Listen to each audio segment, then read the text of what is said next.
What is up, Blossoms? Are you ready for another wholesome session of kind words? I hope you are, because I am, with my chai tea. Someone sends their thanks for the letter you wrote and another Captain Astronaut sticker. Oh my god.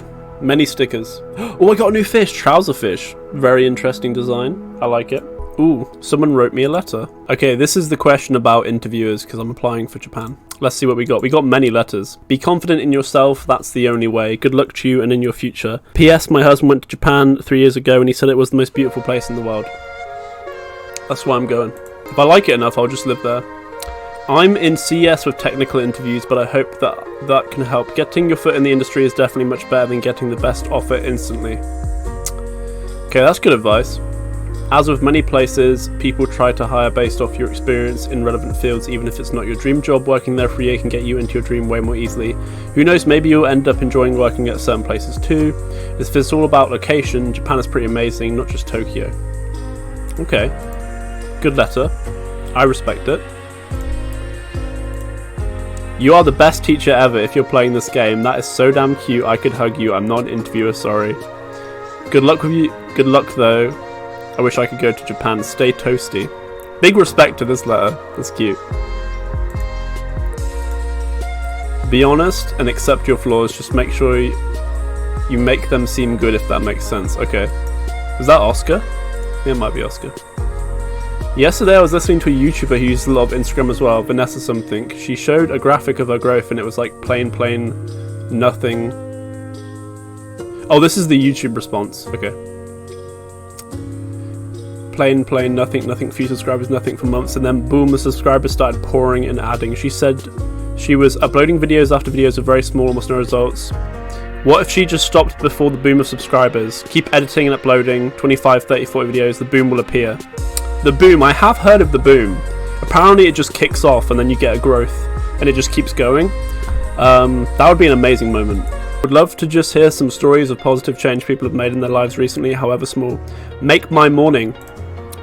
Let's go make their morning. So, I wrote, about 6 months ago I decided to create what I call a soul path. I'll bring it up here, hang on. A way of living unique to you, and I called it the 3 spears technique. The first is the trinity of the internal, over here, representing mind, body and spirit, and how you can like work on each one. And then there's this sphere of the external over here, which represents a fundamental need, which is unique to you.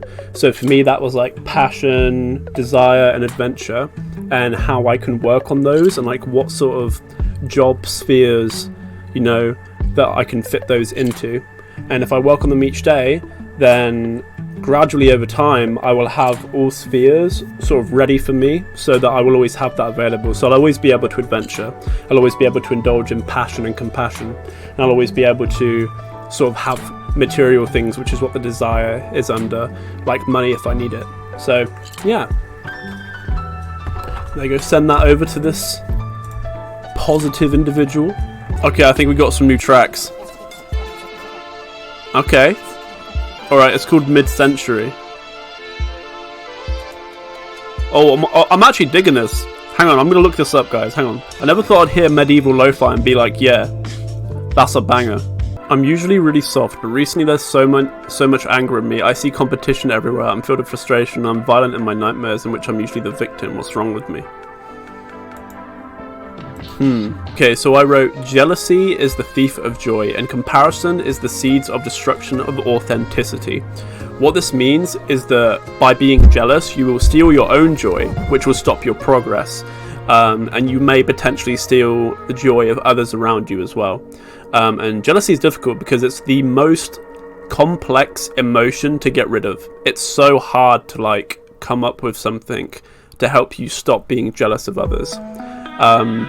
But I've already spoke about that in a previous video, so I won't get too much into it. And comparison is the seeds of destruction of authenticity. So when you compare yourself to another person, you will start and you keep doing this, whether it's what you see in media, whether it's in your line of work, your friends, it doesn't matter. The more you do this, the more you will try to fit a mold, and the more you try to fit a mold, the less you will be of yourself. And you never ever want to go towards that. You always want to be your authentic self, otherwise what's the point in living? You are a unique light expressing itself in a stained glass scene. You are an individual colour, and if you do not bring that colour to the world, I mean, not only are you stealing vibrancy from the world, but you're also not living your truest life, doing what you, not expressing yourself truly, and that is art, you know, so it'd be a real shame. And the next part is, because their dreams are manifesting themselves in violence, I personally, I used to get nightmares all the time, and this was a time where I felt kind of helpless in life, and I would always be the victim of like demons or whatever. And then when I actually got to my sort of like fighter stage of life, when I started fighting with everyone else, and I started to gain control after that period, I no longer had those dreams, and instead I was the one insinuating the violence in my dreams. So I really relate to this person in that regard. So I said, it sounds like they have internal conflicts that have built up and manifested themselves as anger. I'm actually almost sure of this. And because it is specifically rage orientated, I would imagine they are struggling to forgive someone. That is usually the case. It's usually a human to human conflict if your dreams are manifesting themselves violently. So they need to try and forgive that person. And it is hard. There are people that took me years to forgive, but now I have forgiven pretty much. I'm sure I've forgiven everybody. And I said, try to find compassion even for your worst enemy. I couldn't fit the following line in, but I was going to say that is the worst thing you can do to them if they are a bad person, because you will completely clear your mind of them. You know, they will go from a giant in your mind to an ant in real life. You know, so clearing your mind of someone that is bad is the worst thing you can do to them, and the best thing you can do for yourself. I wish I could fit that in. And I said, take this from someone who got kicked out of school for fighting, as you probably have guessed from what I said before on this paragraph.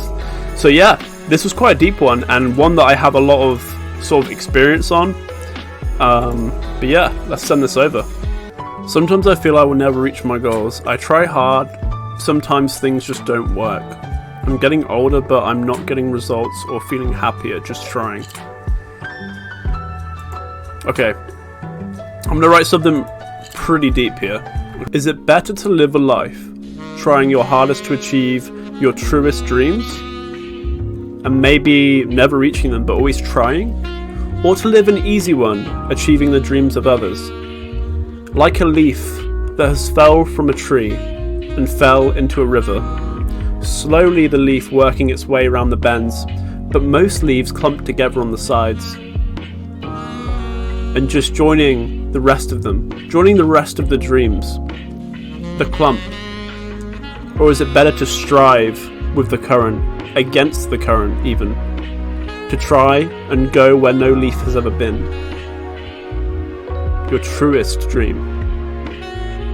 Personally, I think it's better to try your hardest to achieve however wild your dream is. And if you die, at least you tried your best to do what you truly wanted to do. You know, I think that's better than being inauthentic, but that might just be me. I said, make sure your goals are synergistic with what you truly want from life. Then envision them clearly. Plan for them, work on them every day, work on yourself. And through that growth, you will be successful as you will be on your true path. So, you'll be surprised how many people do not question their own dreams, their goals, their job goals, their desires. They don't question them. They don't think, wait a second, is this really what I want? Is this what will make me happy? Or am I doing this because my parents want it? Or my friends think it's cool? Or because it's a cool idea? Or because it will look good on social media? Or because it fits into the bracket of what society has deemed fit? You'd be so surprised. So you don't want to chase a dream that you will later find out was not something that you actually ever wanted to do. Because you see a lot of this, people will like do something and then they'll reach like 40, 50 and they'll be like, actually I don't want to do that, and they take this U-turn at 40 and 50 to do something else, which is great. That it's never too late to try. But if you make an effort at this period of your life or any period of your life to just cement your goals and make them clear and know truly what you want, you will have a much better time in life than having to do that U-turn later on. So it's really important to have a direction, to have it clearly in your mind. And it's difficult for some people who don't really know themselves that well, but then their focus should be getting to know themselves, and that's what I'm trying to encourage here. And as I said previously, success is not a goalpost. That is a huge misconception. Success is a state of mind, is being on your path and being consistently on your path. And by on your path, I mean productively doing and working towards what you want to do or what you want to be. And a state of being is not a goalpost. It's a state, it's not one point in time, but travels along. And so that is why it's a mind state. Pretty deep one, this one. I'm sorry if that was too like, but yeah, let's put a boat. We have to leave a letter. Let's make a request. What should we write? Okay, Blossom. So I wrote, anyone here ever had overtraining syndrome, OTS? I've been working out every day for a month and it's hit me hard. What can I do to recover and make sure it doesn't happen again while keeping up a high intensity workout routine? So I'm a big fan of Bruce Lee, and I found out that he trained pretty much every day. So I've been working out pretty hard every single day for a month. And some days I haven't been having like my vitamins every day or my protein shake every day or even be getting the best sleep every day. And about a month in, so recently, I started getting heart like issues where like I would just like dance or do something like only mild and then my heart would hurt and it's like, whoa, what the hell's going on? And my sleep would be highly disturbed, and I would be so weak, like you know, when I would do it like 3 times a week, I would be pretty strong, but now I can like barely even do that, even though I'm working out every day. So it's counterintuitive, right? So it's actually it's not like a one-day thing. When you get overtraining syndrome, you'll hit pretty hard, almost as if you have like an actual, like a really bad flu or like even a disease, you know. It's that hard hitting. So I'm really struggling with it. I feel like super weak at the moment. And I've asked my friend who is like going to nationals. He's a lifter. But I want to get some more advice. So I'm going to send this. Someone sends thanks for the letter you wrote. Oh, we got another sticker. Yes. I love it. Oh, another robot cube. Yes, then. Okay, so that's all the time we have left for this episode. But join me in the next episode. I will still be in my flowery attire, and we will do some more requests. See you then.